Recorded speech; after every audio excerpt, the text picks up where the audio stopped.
Biography: George Washington Carver.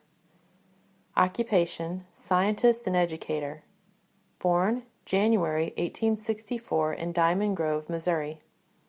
Died January 5, 1943, in Tuskegee, Alabama. Best known for discovering many ways to use the peanut. Biography. Where did George grow up?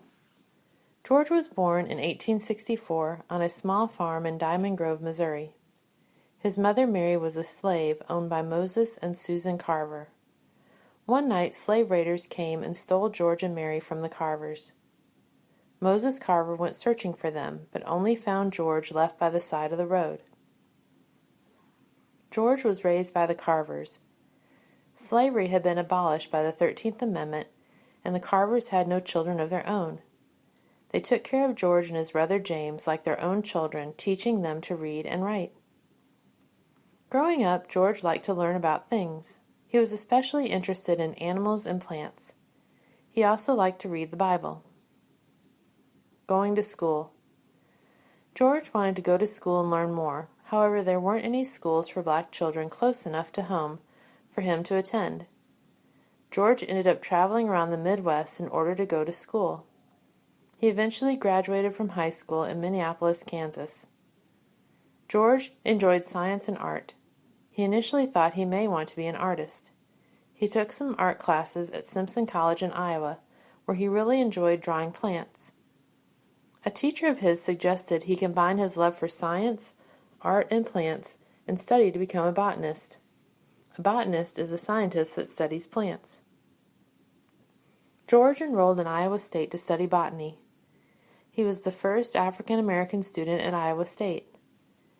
After earning a bachelor's degree in science, he continued on and earned his master's degree as well. George became known as an expert in botany from the research he conducted at the school. Professor Carver. After getting his master's, George began to teach as a professor at Iowa State. He was the first African American professor at the college. However, in 1896, George was contacted by Booker T. Washington. Booker had opened an all-black college in Tuskegee, Alabama. He wanted George to come teach at his school.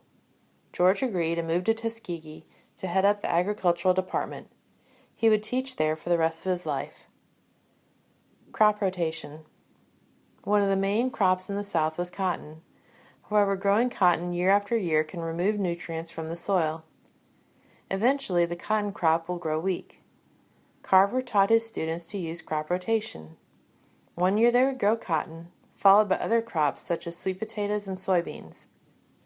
By rotating the crops, the soil stayed enriched. Carver's research and education into crop rotation helped the farmers of the South be more successful. It also helped to diversify the products that they produced. The peanut.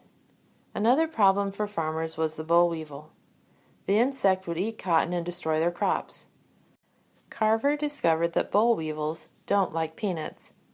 However, farmers weren't so sure that they could make a good living off of peanuts. Carver began to come up with products that could be made from peanuts.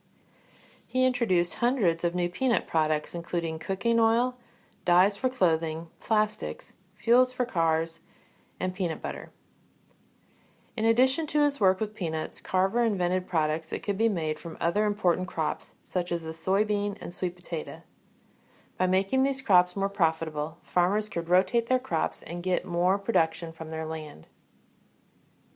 An expert on agriculture. Carver became known around the world as an expert on agriculture. He advised President Theodore Roosevelt and the U.S. Congress on matters of agriculture.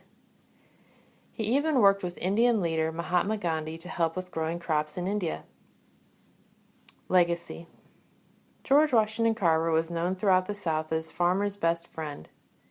His work on crop rotation and innovative products helped many farmers to survive and make a good living. His interest was in science and helping others, not in getting rich. He didn't even patent most of his work because he considered his ideas as gifts from God. He thought they should be free to others. George died on January 5, 1943, after falling down the stairs at his home. Later, Congress would name January 5th as George Washington Carver Day in his honor. Interesting facts about George Washington Carver. Growing up, George had been known as Carver's George. When he started school, he went by George Carver. He later added the W in the middle, telling his friends it stood for Washington. People in the South at the time called peanuts goobers. Carver would sometimes take his classes out to the farms and teach farmers directly what they could do to improve their crops. His nickname later in life was the Wizard of Tuskegee. He wrote up a pamphlet called Help for Hard Times that instructed farmers on what they could do to improve their crops. It takes over 500 peanuts to make one 12-ounce jar of peanut butter.